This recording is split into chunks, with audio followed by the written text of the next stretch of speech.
green apple, lemon. Okay, namimili na naman si mami ng rambutan. Sabi niya, favorite niya daw po yan. Ilan ang bibili mo? Isa lang? Parang ito na lang ang maganda. Parang kasama pa ito ng binili ko ng ano. Bayabas? Ano pa yun? Ay, guava nga ang nakalagay. O, bayabas daw po yan. Okra, sitaw, bell pepper. Kanina green, ngayon red naman. Cauliflower and cabbage. Cabbage ba yan? Tapos lettuce. Broccoli at kalabasa. Tsaka to, iceberg. Yan o, mangga. May di ba yan yung Egypt na mangga? Yan ba yun? Ito, yan po yung masarap na mangga. Tapos sasaw-saw sa ano, sa shrimp paste, sa bagoong. Yung nasa ano, lalagyan. Hindi yung nasa, hindi yung bagoong na kulay, ano, brown. Solo na saging. Gusto ko man din yung saging na yan. Kaysa dun sa malalaki. Sayote. Talong. Patatas. Cucumber. Ito, pang salad. Ano pang tawag dito? Lettuce din? Lettuce ba to? May anong tawag dyan? Durduman. Hindi. Lumahan na yan sa atin?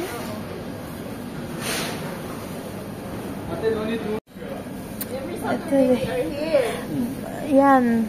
Pumipili si mami ng pusit. Yes, yes. Isama mo siya. Ayoko. Baka bawal. Yung malalaki, bakit ang itim nun, may? Ayun o.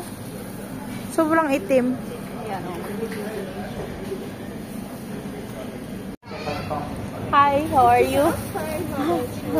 Hi. Nagpapakilo ako. This one. Thank you. I'm vlogging. Bumili si kuya ng samosa na cheese. 10 peraso, 50 pills. Kaya 500 pills siya. Cheese. Chicken breast Americana. Yan. Tapos isa pa. Dalawa daw. Chicken thighs. Ito. Chicken thighs. Ngayon lang po. Sorry po. Sorry po, mami. Tapos ito kay kuya. Yan. Spicy sa kanya. Tapos ito. Kumuha si mami. Pantakos. Diba bumili kami ng mangga? So, ito. Dito isasaw-saw. Masarap to. Tsaka yung mangga. So, magpapansit si mami. Kasi, merong may birthday daw sa school nila. Yan. So, gusto ni kuya ng sopas. Macaroni shells. Oil, mantika. Ito, ranch. Sa salad ni kuya. Tissue. Tapos ito, yan, kay kuya to, sticks. Potato sticks. Tapos ito, toothpaste. Ito, Nivea.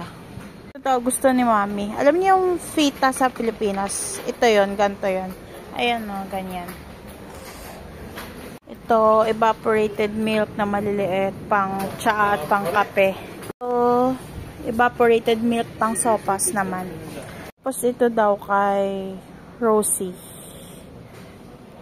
Yun yung basement. Tapos ground floor yon. Tapos meron pang first floor. Ayun. Ayan. Ayan. Nakasa taas na kami. Kumuha pa daw ako ng ganito. Kasi yung nasa bahay, 500 grams din. So, kumuha pa daw ako ng 500 grams nito. Ayan. Tapos, akayat na ulit ako.